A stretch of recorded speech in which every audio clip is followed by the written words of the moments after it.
Hello everyone, hope you are doing well. Welcome to the online platform Civil Technobricks.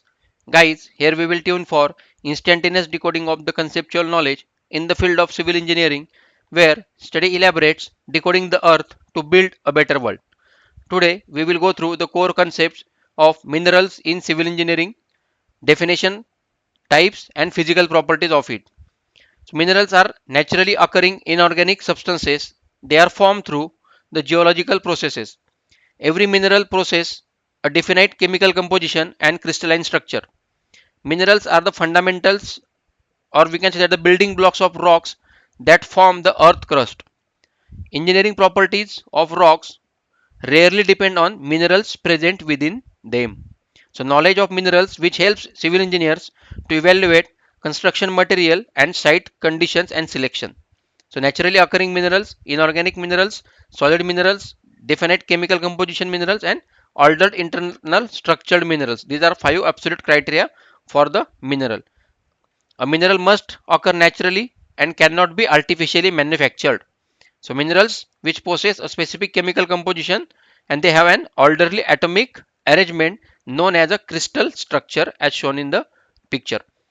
Most minerals are formed through igneous rocks, sedimentary rocks, or metamorphic geological processes where mineral identification forms the basis of engineering geological investigations. The internal latic dictates the external structural behavior, that is crystalline solid mineral, or we can say that amorphous solid non-mineral. So crystalline solid, which is a mineral where systematic arrangements of atoms into the crystals, which defines distinct physical and mechanical properties and predictable failure planes. Whereas the amorphous solids, they are non-mineral structure where lacks of repeating space lattice. For example, vitreous solids, or we can say that the glasses, which form by rapidly cooling liquids before crystals can organize. So most important for the formation of minerals point of view, minerals form through cooling and crystallization of magma. Some minerals precipitate from groundwater and hydrothermal solutions. Metamorphic processes alter existing minerals under heat and pressure. Weathering may produce secondary minerals such as clay minerals. So mineral formation possesses influence of rock characteristics and engineering behavior. So engineering point of view, the macroscopic mechanical behavior which under stresses is entirely dependent on this microscopic organization. Will be the physical properties of minerals: hardness, cleavage, luster, fracture, specific gravity, and many more. So we have to diagnostic or study that physical properties for the civil engineering point of view. The color is one of the most visible mineral identification property. Then hardness measures resistance to scratching and wear, or we can say that the resistance to scratching and surface abrasion. Luster describes how a mineral reflects light, that is how the mineral, or we can say that the material surface intersects with light, that is metallic versus non-metallic reflectance. Cleavage and fracture, which indicate the manner in which minerals break, that is tendency to break along specific structural failure planes determined by zones of atomic weakness, that is the cleavage, where fracture is the irregular unpredictable breakage patterns that occur when organized structural failure planes are absent. Next one will be the specific gravity, where density ratio compared to water, which helps determine mineral density and composition. So crucial diagnostic metric for calculating dead loads in structural engineering domain. Chemical properties, where material strength is studied, covalent bonding and ionic bonding. So two types of bonding for the minerals point of view. Covalent bonding, where high mechanical strength and low reactivity with low solubility is there.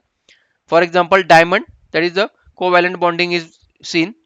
But in ionic bonding, there are so many ions, that is plus or minus, so that they are brittle, high solubility is there, and distinct cleavage planes, just like halite type of rock. So the chemical properties are most important for the material strength point of view. With reference to that strength, it reflects the actual strength of the rocks, which are followed by the accumulation of n number of minerals. Polymorphism, which is a technique, or we can say that the architecture of carbon. where polymorphism, which includes that the graphite and the diamond. Here graphite, which is a soft and planar sheets in visibility, but for diamond, which is a hard and interlocking 3D framework. So proof that chemical composition alone does not dictate strength. Structural arrangement is equally critical. Means for diamond, the arrangement of the structure which is interlocking, which provide a maximum strength or hardness, where for the graphite they are soft and planar in sheet, but they are not feasible to provide the high strength. So chemical properties are most important to study for the strength point of view. After that, physical properties. Hierarchy of earth's materials, that is all minerals, two types basically: silicate minerals and non-silicate minerals. Silicate minerals are the majority minerals, non-silicate minerals are the minority minerals. Minerals are classified according to their chemical composition. Silicate minerals are the most abundant minerals in the earth crust. Non-silicate minerals include carbonates, oxides, sulfides, and halides, or many more. The fundamental building block of 90% of the earth crust is of the silicate minerals, that is the majority minerals. They are most bulk construction materials, while non-silicate minerals are highly specialized industrial and economic applications point of view. They are used. So different mineral groups possesses different engineering characteristics and applications. Mineral classification helps engineers to study material behavior and durability of the minerals. Here, the silicate minerals which contain silicon and oxygen as a major components. For example of silicate minerals, there is quartz, feldspar, mica, and amphiboles. They are common silicate minerals which are available in the earth crust. Silicates from the major portion of igneous rocks and metamorphic rocks are considered. Quartz type of rock which contributes hardness and durability to engineering materials. Silicate minerals significantly influence rock strength and weathering resistances, where non-silicate minerals, which includes carbonates, sulfates, oxides, sulfides, and etc. So calcite is the principal mineral in limestone and marble. Gypsum is widely used in cement and plaster industries. Hematite and magnetite are the important iron ores minerals, and non-silicate minerals have significant industrial and engineering applications. One will be the classification based on metallic and non-metallic structures. Metallic minerals, the source of structural metals, that is iron, that is hematite, magnetite, copper, chalcopyrite, and then aluminum, bauxite. So metallic minerals are the primary sources of engineering metals used in civil infrastructure. The important examples of metallic that is iron, hematite, magnetite, copper, and aluminum, which are processed into structural and utility materials. Iron ores produce steel, a ferrous metal with high tensile strength. Steel is extensively used in reinforcement bars, beams, columns, bridges, and high-rise buildings due to its load carrying capacity. Copper ore, or we can say that the chalcopyrite, yields copper, a non-ferrous metal known as excellent electrical and thermal conductivity. In civil engineering point of view, copper is widely used in electrical wiring, grounding systems, communication cables, and power distribution networks.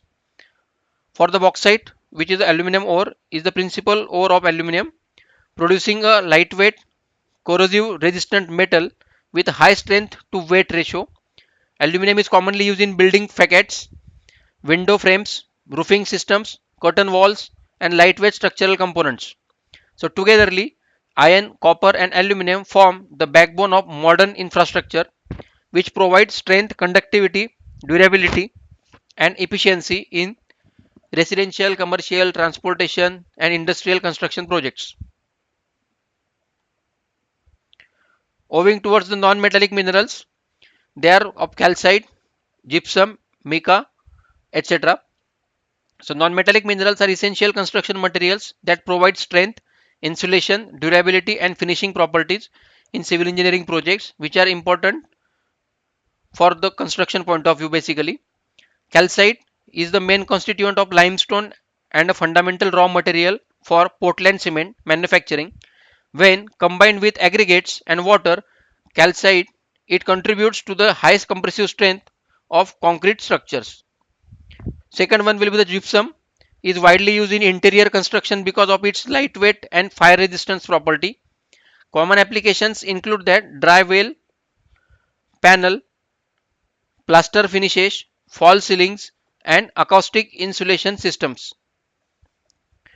Third one will be the Mica, which possesses excellent thermal and electrical insulation characteristics. That Mica is used in joint compounds, insulation materials, and specialized engineering applications requiring heat resistance and electrical safety. So these non-metallic minerals support the construction industry by enhancing structural performance, fire protection, insulation, and finishing quality, making them more reliable components of modern civil engineering projects. Stay tuned, guys. Happy learning.